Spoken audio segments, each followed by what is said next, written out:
The crystal glasses clinked against the mahogany dining table as my mother set down another bottle of expensive wine. Christmas dinner at the Sullivan house was in full swing, complete with the annual tradition of everyone bragging about their corporate achievements while subtly, or not so subtly, mocking my career choices. And just like that, I secured the merger with First Capital Bank, my sister Victoria announced, earning appreciative murmurs from our assembled family. By next quarter, Sullivan Financial will be the largest banking software provider in the Northeast. I took another sip of water, trying to ignore the irony of her statement.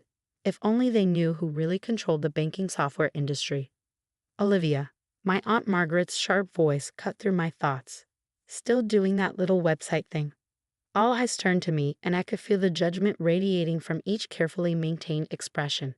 At 33, I was the family disappointment, the one who'd walked away from a prestigious position at Sullivan Financial to start my own tech company.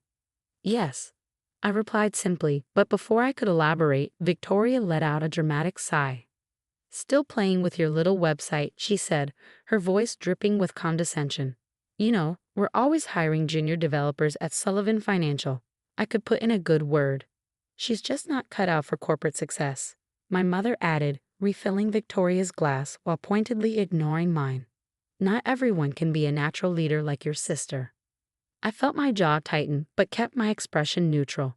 If they only knew that my little website was actually Nova Tech Solutions, one of the most sophisticated financial technology companies in the world, operating through a complex network of shell corporations and subsidiaries. Well, not everyone can be as successful as Victoria, my father chimed in, beaming at my sister.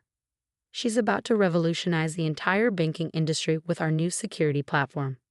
Victoria preened under the praise, but I had to suppress a smile. Their new security platform, if only they knew who really owned the underlying technology. Actually, I said carefully, I have some news of my own. Oh darling, my mother interrupted, perhaps save the small updates for another time. Victoria was just about to tell us about the new corporate headquarters. I fell silent, watching as my sister launched into a detailed description of Sullivan Financial's expansion plans. Let them have tonight, I thought. Tomorrow would change everything.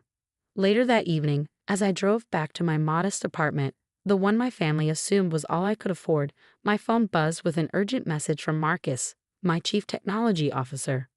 Everything's set for tomorrow. All systems are ready for the integration switch. They won't know what hit them. I smiled, thinking of the carefully orchestrated plan that would unfold in less than 12 hours. For 3 years, I'd operated in the shadows, building an empire while my family dismissed me as a failure. Novatech wasn't just another software company, it was the invisible giant that had systematically acquired controlling interests in key financial infrastructure across the country. And tomorrow, Sullivan Financial would discover that their precious new security platform was actually built on Novatech's architecture. The licensing agreement they'd so eagerly signed gave us complete control over their entire system. Victoria's triumphant merger announcement was about to become her biggest humiliation. I parked my car and took the elevator to my apartment. Not the real one in the penthouse of the city's most exclusive building, but the modest space I maintained for family visits. Inside, I opened my safe and pulled out the final documents for tomorrow's technical integration. The morning would bring the kind of dramatic revelation my family seemed to love so much, only this time the shock would be on them. My phone buzzed again. Another message from Marcus. Server migration is complete. By sunrise, every major bank in the Northeast will be running on our systems. I poured myself a glass of wine, not the cheap variety my family assumed I drank, but a vintage worth more than Victoria's monthly salary. Tomorrow would mark the end of Olivia the nobody, the family disappointment, the one who was just playing with websites. Tomorrow, they'd learn exactly who I'd become while they were too busy looking down their noses to notice my rise. I opened my laptop to review the final stage of our plan. 3 years ago, when I left Sullivan Financial, I'd seen what they couldn't. That traditional banking software was vulnerable, outdated, and ripe for disruption. I tried to tell them, to convince them we needed to innovate. You're just jealous of your sister's success, my father had said dismissively. Leave the real technical decisions to those who understand them. So I did. I left the company and started building something better, something that would revolutionize financial technology while they clung to their outdated systems. What they didn't know was that their entire infrastructure now depended on my company's technology. I brought up the dashboard showing our global network, thousands of servers processing millions of transactions across every major financial institution in the country, all of it hidden behind layers of shell companies and subsidiaries, with Novatech quietly pulling the strings. Tomorrow, when the final integration was complete, every transaction at Sullivan Financial would route through our servers. Every decision they made would require our approval. Every dollar they moved would flow through systems I controlled. My phone chimed with a family group text from my mother. Don't forget, Sullivan Financial's big announcement tomorrow. Victoria will be on CNBC discussing the merger. I smiled, imagining the very different announcement that would actually be made. The carefully crafted press release was already prepared, revealing Novatech as the true power behind the banking industry's technological infrastructure. Opening my real email, not the basic account my family knew about, but the secure server used by one of the most powerful CEOs in tech, I reviewed the message that would go out to all Sullivan Financial clients tomorrow morning. The one explaining that their accounts were now being managed by Novatech's superior systems. The one revealing that the little website they'd mocked had become the backbone of modern banking. I walked to my window, looking out at the city where I'd built my empire in secret. Tomorrow, everything would change. Tomorrow, they'd learn that sometimes the quietest person in the room is the one you should watch most carefully. The next morning, I sat in my real office, the entire top floor of Novatech's headquarters, watching the sun rise over the city skyline. Across the street, the Sullivan Financial building stood proud and oblivious, its logo still illuminated in the early morning light. Ms. Walker, my assistant Sarah, appeared at my door. It's starting. I turned to my monitors, where dozens of screens showed banking systems across the country switching over to Novatech's infrastructure. Each transition was seamless, invisible to the average user, but revolutionary in its implications.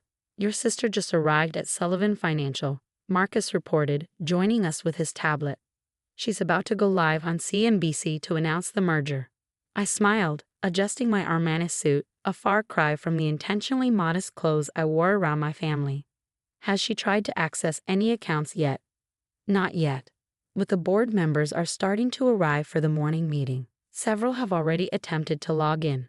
Right on cue, my phone lit up with urgent messages from Sullivan Financial's tech support team. Messages meant for their senior management but quietly routed to my office instead. Multiple system access issues, unable to verify credentials, payment processing delays. I stood up, gathering my documents. Time to pay my family a visit. The walk across the street felt surreal. Through the glass walls of Sullivan Financial's lobby, I could see Victoria standing with a group of reporters, practicing her merger announcement. My father was nearby, beaming with pride as he watched his golden child prepare for her moment of glory. I stepped into the elevator, Marcus and Sarah flanking me with briefcases containing the evidence of our complete control over the banking system. The doors opened directly into the executive floor, where chaos had already begun to unfold. What do you mean all the accounts are locked? My father's voice boomed from the conference room. How can every single system be down? Victoria's interview prep had been interrupted, her perfect composure cracking as she barked orders into her phone. I don't care what it takes, get those servers back online now. I walked calmly into the conference room, followed by my executive team. Olivia. Victoria's voice rose an octave. What are you doing here? We're in the middle of a crisis.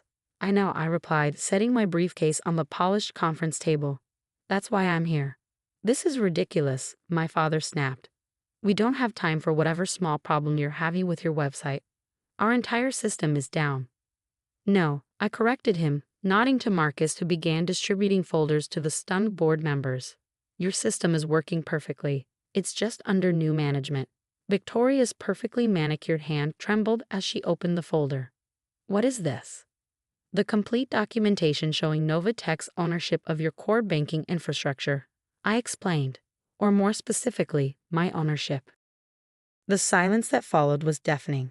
My father's face had gone pale as he scanned the documents. This is impossible, he whispered. Novatech is a multi-billion-dollar company. They control half the banking software in the country. Yes, I agreed. We do. We? Victoria's voice cracked. What do you mean we? I turned to the main screen, bringing up Novatech's true organizational structure. That little website you've been mocking, it was just the public face. Behind it, I built the largest financial technology company in the world.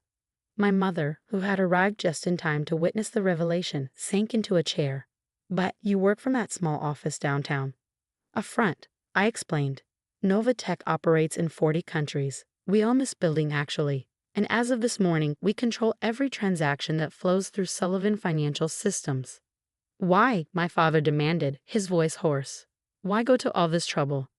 I met his eyes across the table. 3 years ago, I tried to tell you our systems were vulnerable, that we needed to innovate or be left behind. You told me to leave the real technical decisions to those who understand them. Well, I did. I gestured to Sarah, who began passing out more documents. These papers detail exactly how outdated and vulnerable your current infrastructure is. Everything you've built is now dependent on Novatech's superior systems. Victoria's hands shook as she flipped through the pages. You'll destroy us, she whispered. No, I corrected. I'm saving you. Novatech isn't just taking control, we're offering to acquire Sullivan Financial at a fair price before the market realizes how vulnerable you really are. The board members leaned forward, suddenly very interested. They'd seen the warning signs, even if they'd been afraid to challenge the Sullivan family about it. You can't do this, my father breathed. We're family. Family? I laughed softly. Was it family when you dismissed every idea I brought to the table, when you mocked my work? When you called my company a little website just yesterday? I stood up, surveying the room.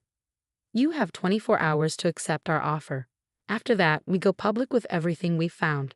Your choice. Mom, Victoria pleaded, turning to her mother who sat frozen in shock.